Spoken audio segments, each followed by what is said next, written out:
There's a version of you the world thinks is calm and strong, and then there's the version that wakes up every day fighting an invisible enemy inside your own head.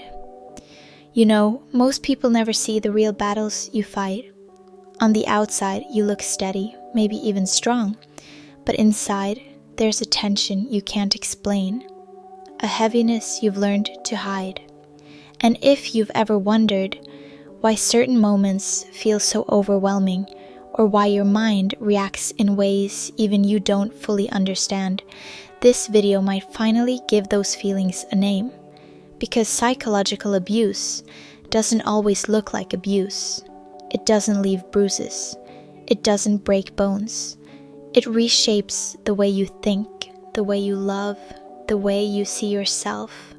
And the 6 silent battles we're about to explore are ones millions of people carry every single day, often without realizing they're not alone. As you listen, you might recognize pieces of your own story, or the story of someone you care about. Either way, stay with me. Some of what you're about to hear may feel uncomfortable, but it might also help you understand yourself in a way no one ever explained before. 1. The erosion of self-trust. It usually starts quietly. You remember something clearly, but someone tells you it didn't happen. You express a normal feeling, and they say you're overreacting. Over time, you stop trusting your own mind. Imagine this: you lock the door, you know you did, but suddenly you question yourself. Not because you forgot, but because someone trained you to doubt every instinct you have. And here's the part most people never talk about, dude. Losing trust in yourself feels more terrifying than losing trust in anyone else. Because once your inner voice becomes the enemy, everything becomes a guessing game.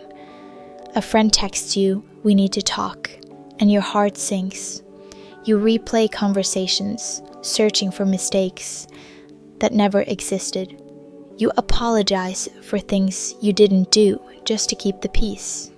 Self-doubt from psychological abuse isn't insecurity. It's a conditioned survival response. Your brain trying to avoid punishment by questioning itself before someone else can. And once self-trust cracks, every other battle becomes harder to fight. 2. The weight of invisible wounds. Psychological abuse is one of the only forms of pain the world can't see. There are no bruises to point at, no scars to explain, just a constant ache you learn to carry in silence. Maybe you wake up every morning with a tightness in your chest. Maybe your stomach twists when someone raises their voice. Maybe you walk into a room already bracing for a problem that isn't even there. And when someone asks, "Are you okay?" you smile because you don't know how to show them the part that hurts. And here's the hardest truth: invisible wounds often hurt longer than the visible ones. Because no one believes the injuries you can't prove, you start pretending everything is fine. Even when your body screams otherwise, you become the strong one, the one who handles everything, because admitting the truth feels impossible. The brain registers emotional pain in the same neural regions as physical pain, meaning your body reacts to heartbreak, fear, and humiliation the same way it reacts to a physical injury, just without the evidence. Invisible doesn't mean imaginary. It only means you've been surviving quietly. 3. The paralysis of fear and guilt. Fear in psychological abuse isn't always loud. It's not the kind that makes you run. It's the kind that makes you freeze. You start calculating every word, every reaction, every breath, just to avoid upsetting someone who shouldn't have that much power over you. Maybe you've stayed quiet during an argument, not because you agreed, but because speaking up felt dangerous. Maybe you apologized first, even when you weren't wrong, because keeping the peace felt safer than telling the truth. And the strangest part is this: over time, the fear doesn't even need a trigger. Your body reacts to threats that aren't there anymore. Then guilt steps in, and it's even heavier. You blame yourself for their anger. You think you caused their reaction. You believe that if you were better, quieter, easier, things would be different. This paralysis is a form of survival conditioning. Your nervous system learns to avoid conflict the way it would avoid a speeding car, automatically, instinctively, even long after the danger is gone. Fear keeps you silent. Guilt keeps you stuck. 4. The loss of identity and autonomy. Psychological abuse doesn't just change how you feel, it changes who you are. Sometimes so slowly you don't notice it happening until you look in the mirror and barely recognize the person staring back. Maybe you stopped wearing clothes you love because they didn't approve. Maybe you quit hobbies that once made you feel alive because they called them pointless.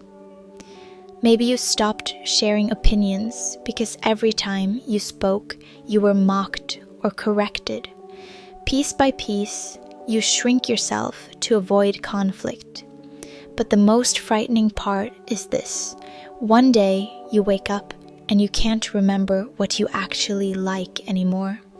You've been editing yourself for so long that the real you feels distant. You start living on autopilot, not choosing, just reacting, not expressing, just complying. Identity loss is a neurological response to chronic invalidation.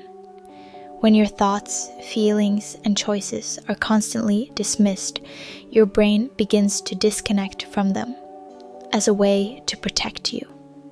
You don't lose yourself because you're weak. You lose yourself because you were forced to survive. 5. The isolation from support systems. Abusers rarely start by yelling. They start by separating you, slowly, quietly, almost gently, until one day you look around and realize the people who once protected you feel far away. Maybe they questioned your friend. Why do you hang out with them? Maybe they made you feel guilty for spending time with family. Maybe every time someone tried to help you, the abuser twisted the story until you felt like the problem. So you stop reaching out. You cancel plans. You keep secrets. Not because you want to, but because isolation feels easier than explaining what you can't even put into words. And here's the painful twist. The more alone you feel, the more you cling to the person who caused it. You begin to rely on them emotionally, financially, even socially. Your world becomes small enough for them to control every corner. Isolation isn't an accident, it's a strategy. Abusers cut off your support system because people who love you make you stronger, and strength threatens control. If you've ever wondered why you stayed, this is one of the biggest reasons. 6. The lingering echoes of trauma. Leaving the abusive environment doesn't mean the war is over. Sometimes that's when the real battle begins. Your body may be safe, but your mind is still living in yesterday's danger. Maybe you flinch at sudden noises.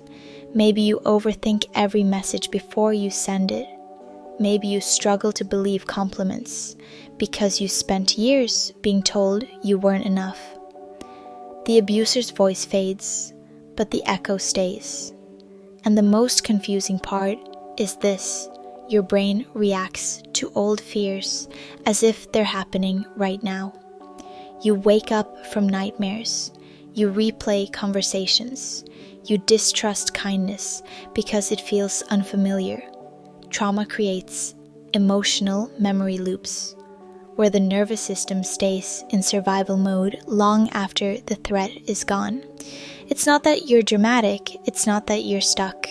Your brain simply learned to protect you a little too well.